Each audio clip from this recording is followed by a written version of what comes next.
Hello and welcome everyone. My name is Reshmi Mukherjee. In my channel you get ICC, ISC, English literature and English language topics. So today we are going to continue with our book Macbeth for class 11s and 12s. The portion that we are going to do today is for class 12. As I have already done most of the portions of Macbeth for class 11, I am going on with class 12's topic, which is Act 3 Scene 1. It was already done. It is a huge scene. It is broken into parts. Do follow the video, that is very important, where Macbeth is, what is happening, always try to recollect what has happened in the last scene. What did we see there? The murderers are already told about what they have to do. They have to murder Banquo. Banquo goes off with his son Fleance, and he has been invited to this picture that you can see over here on my background. So here is the banquet which has been arranged, and Banquo is invited over there, but he will not be able to come because before he comes before he comes, the murderers are going to murder him, right, and Fleance as well. Moving on to the text for today, we come to scene 2.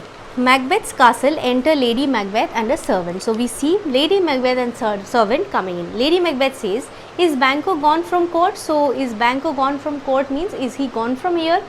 Servant says, I am madam, but returns again tonight. So of course he has gone, he is not here, but he is going to come back tonight. He has informed that. Lady Macbeth, say to the king, I would attend his leisure for a few words. So tell my king, that means tell Macbeth that I would like to speak to him for some time, right? Next, servant says, madam, I will. So servant says, okay, I will inform that to Macbeth. Lady Macbeth, so the servant exits, right? Lady Macbeth now says, not had, not is had, all is spent. That means not over here means nothing. So nothing we got, everything is spent. Everything is already spent. Where our desire is got without content. That means very important line. Of course, you have to remember it, right? So we have gained nothing, but we have lost everything. The first line says, when we are not satisfied with what we have got. If you have got a pencil which you fought for, finally you got that pencil from your friend, after that you are not satisfied with it, you want something more, now you want a car, now you want an Apple phone, so you are not satisfied with it. So if you are ultimately not satisfied with the result, then it is no victory, you have just lost everything. In the process you have lost the peace of mind. So what she is trying to say is, in the process of becoming the king, okay, getting the throne, they have lost a lot of things. What is it? The peace of mind, of course, okay, the truthfulness, of course, and therefore they have lost everything, but they have gained nothing because Banquo is alive. Okay, Lady Macbeth is also thinking of the same thing. So she says, it is safer to be that which we destroy. So we have lost our peace, but the one whom we have killed, that person, is happy because his peace is not lost. He is lying peacefully in his deathbed, right? So than by destruction dwell in doubtful joy. So she is trying to say that the one whom we have killed, he is very satisfied now, he has complete peace of mind, but we have lost it, and we are so much in insecurity because we have killed him.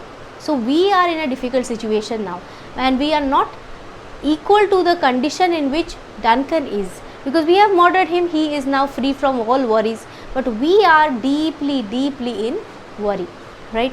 Next, doubtful joy, okay, whether we will be happy or no. Enter Macbeth. How now, my lord, why do you keep alone? So Lady Macbeth is asking, why are you loitering around, so why are you feeling so lonely, why always alone, all involved in yourself, of sorriest fancies your companions making, using those thoughts which should indeed have died with them they think on. Things without all remedy should be without regard. That means if you don't have a medicine to a pain, you should forget the pain, because you can't do anything about it. If you can't help it with a medicine, then what is the use of going on constantly thinking, bothering yourself with it? What's done is done. So Lady Macbeth thinks that Macbeth is only worried about that murder, because before murdering Duncan he was constantly worrying, na? So Lady Macbeth still thinks that Macbeth is there. He's worrying about what he has already done. So Lady Macbeth says, don't worry, What's done cannot be undone. What's done is done. Just forget it. These are important lines. What's done is done. What's done cannot be undone. So you cannot undo something. You cannot just, undo means just change what you have already done. You often have those applications where you can undo things that you have done. Whatever you have written in Word file also you will get that. You can undo it. But here you cannot do it because it's already done. Now you cannot bring back Duncan and say that I did not murder him. So it's better not to worry about all these. Moving on to the next page, we will just summarize a bit of it. See how now this is Duncan this is Macbeth and Lady Macbeth both have these conditions in their mind where they are thinking good and the evil both together, and they are mostly influenced by the evil, right? So Lady Macbeth is also pondering about the same thing, and Macbeth is pondering about not Duncan, but he has moved way ahead of Lady Macbeth, right? He is now thinking of murdering another person. Here we can understand that Macbeth has moved way ahead of Lady Macbeth. He has already made plans of killing Banquo. Moving on to the next line, Macbeth says, we have scorched the snake, not killed it. So sometimes when you just see the picture, when you disturb the snake, when you hit the snake, it is, it is in pain, but you have not killed the snake. What will that snake do? It will immediately strike you, bite you. It will put the venom in you. So this is the condition that we have created. We have killed Duncan, but killing Duncan is just like, hitting the snake with a stick and then leaving it like that. So it will immediately strike. She will close and be herself. Soon it will recover, and then what will happen? Whilst our poor Malice remains in danger of her former tooth. But we are still in that danger that we can, meet downfall. What kind of downfall is he talking about? He is actually talking about the loss of the kingdom.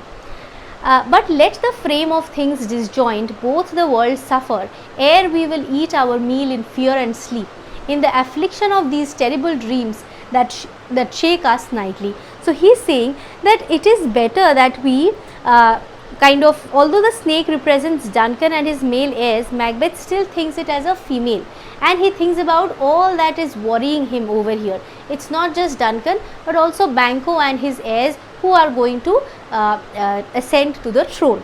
So he says that ere we will eat our meal in fear. I don't want to be bothered with all that fear. I want to have a good night's sleep.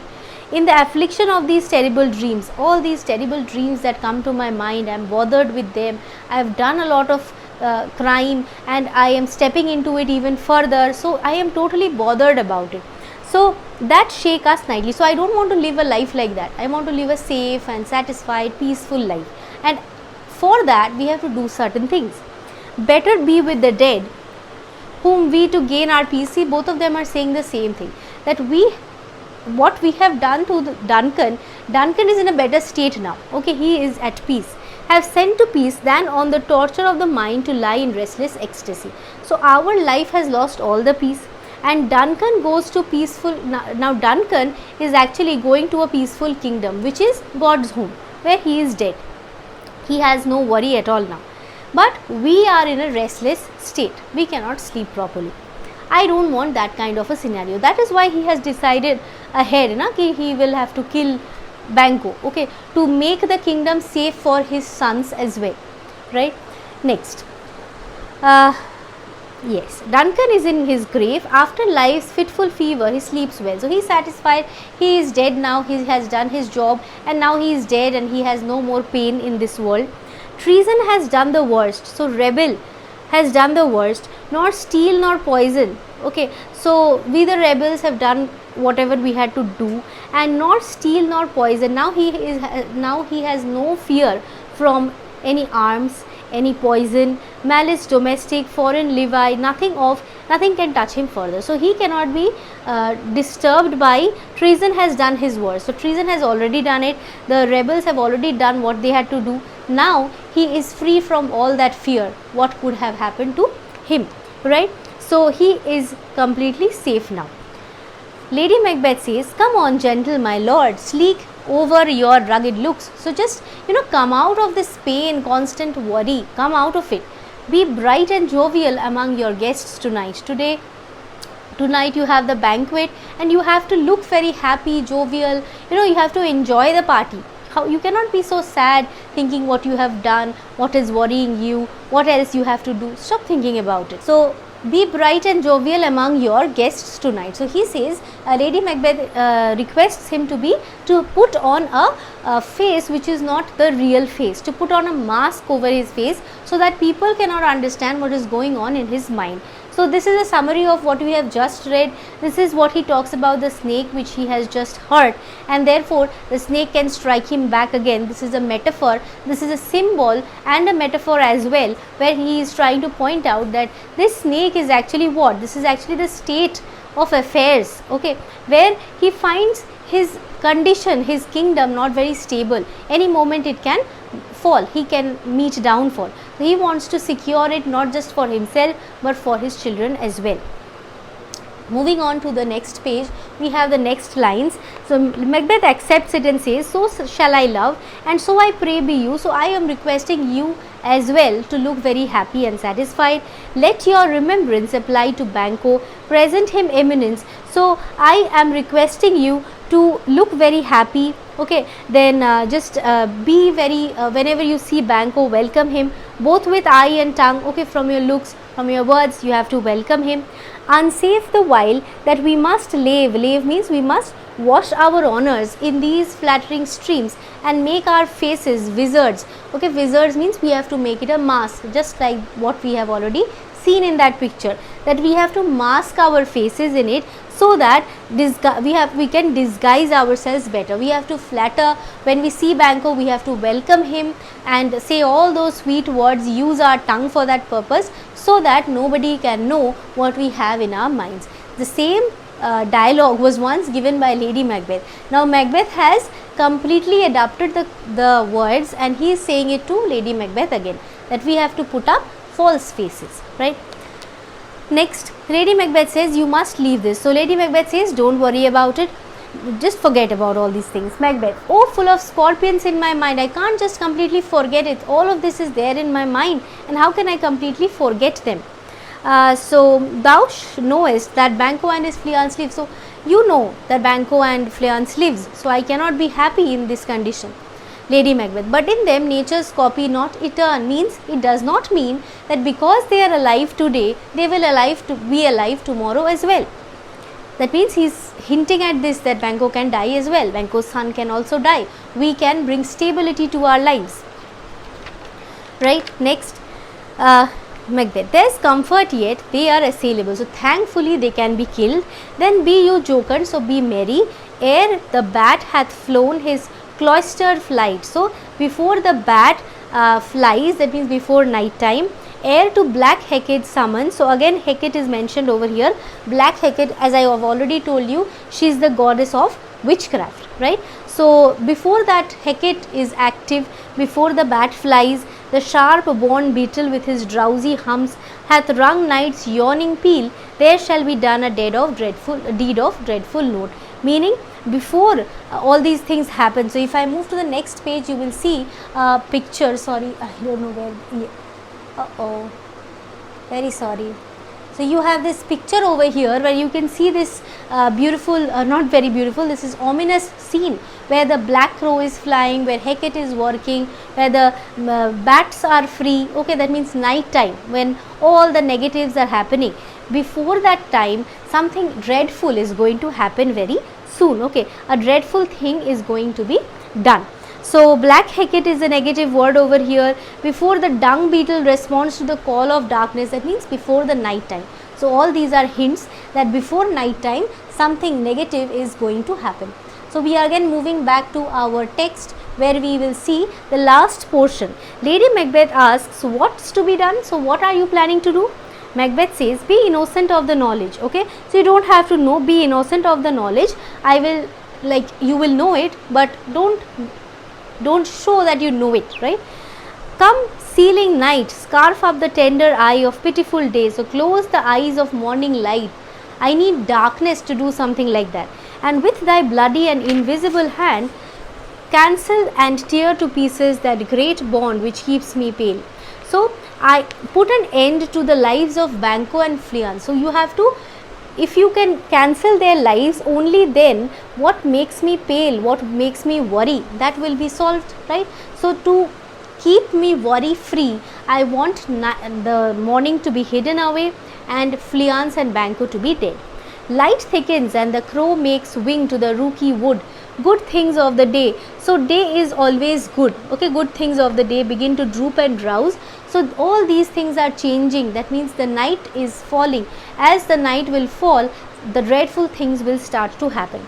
Whilst night's black agents to their praise do rouse. So all evil is done during the night, and all those negatives are rising now to do their evil deeds. Thou marvelest at my words, but so you are amazed at what I am saying, that something is going to happen. You can understand what I am talking about, but hold thee still. Okay, hold thee still, and things bad begun make strong themselves by ill. So prithee, go with me. So deeds that begin with evil, they have to grow stronger with time. You cannot say today I have done something wrong, today you lie, tomorrow you have to say another lie to support the first lie. You have to keep on doing that. So once you step into that evil deed, you have to go on with it. You cannot say that I will not do it anymore. That's why you will see often gangsters, when they want to come out of it, they are killed. So that cannot happen. So once we have stepped into this, we have to continue with it.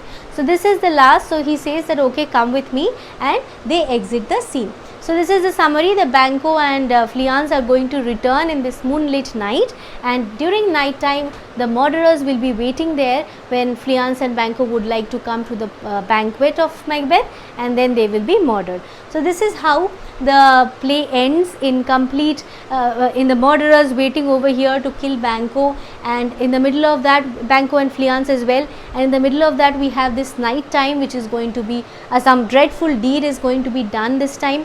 So I hope this much was easy for you with the pictures, and I could explain it, that would help you a bit. So if you have liked my video, don't forget to like, share and subscribe. See you in my next class with another scene or with some new chapter. Don't forget to mention the name of the chapter in my comment section so that I can start off with it. Thank you. Bye bye.